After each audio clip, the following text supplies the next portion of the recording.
छत्रपती संभाजीनगर मनपाने वाहनं उचलण्यासाठी 5,000 रुपयांचा दंड घेण्याचा प्रस्ताव मंजूर केलेला आहे आणि सर्रास ही वाहनं उचलली जातात आणि यामध्ये मनपाचं भलं होण्याच्या ऐवजी संबंधित कंपनीचं भलं होत असल्याचा आरोप आहे। आपल्यासोबत महापौर आहेत।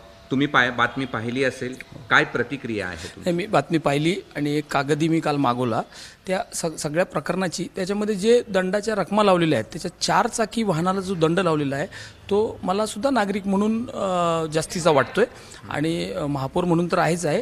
त्याचबरोबर लोकांना शिस्त 100% लागली पाहिजे, त्यांना लोकांना पार्किंगला गाड्या उभ्या केल्याच पाहिजेत।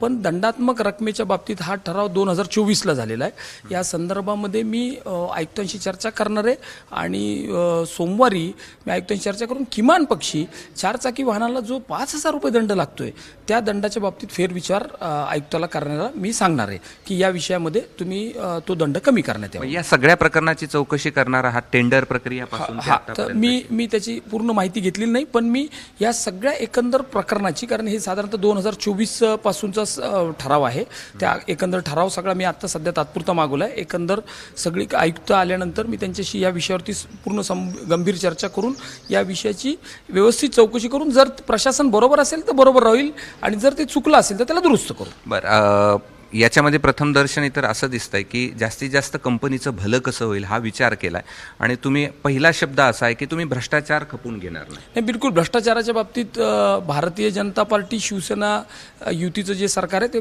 0 टॉलरन्स आहे त्या भ्रष्टाचाराच्या बाबतीत।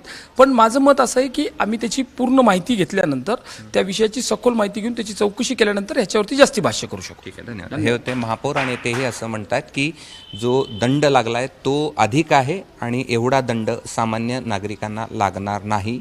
याची पुढच्या सगळ्या जीबीमध्ये यावरती सविस्तर ह्याची माहिती घेऊन हा जो दंड आहे तो एवढा लागणार नाही। कॅमेरामन धनंजय दारुंटेसह मी कृष्णा केंडे, एबीपी माझा, छत्रपती संभाजी। एबीपी माझा, उघडा डोळे बघा नीट।